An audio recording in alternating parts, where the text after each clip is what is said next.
Hi, I'm Tim Johnson, Senior Pastor of Orlando World Outreach Center. I want to speak to you today about One More for Jesus Sunday.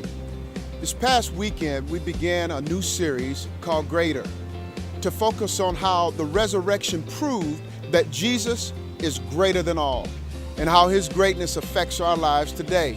In John 14:12, Jesus says, "Those who believe in him will do greater works than he did," which is an astounding statement. But what did he mean by greater works? He fed more than 5,000 people with a little boy's lunch, walked on water, raised the dead. Question is, will we be able to do anything to top that? I don't think so.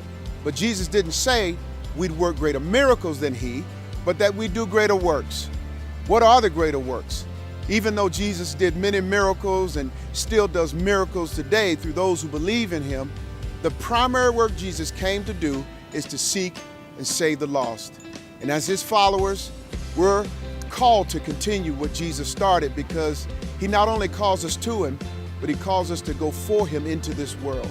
Rick Warren tells the story of his father, who was a minister for over 50 years.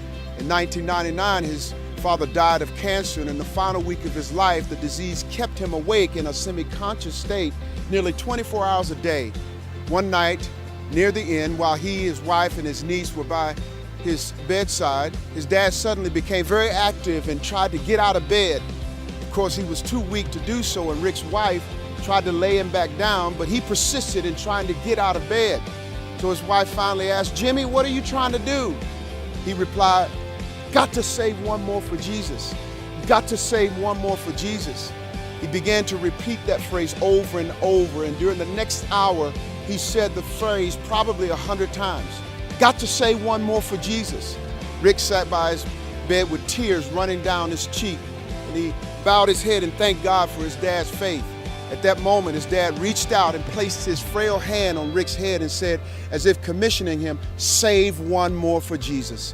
Save one more for Jesus." As you can imagine, this became the theme of Rick's life. Let me ask you, will you believe that Jesus has called you to do greater works and reach one more for him, knowing that his Spirit is doing the work through you? Start looking around at your personal mission field today and pray, "God, who have you put in my life for me to tell about Jesus?" This Sunday at Orlando World Outreach Center is One More for Jesus Sunday, and I hope you make it one more for Jesus Sunday wherever you worship.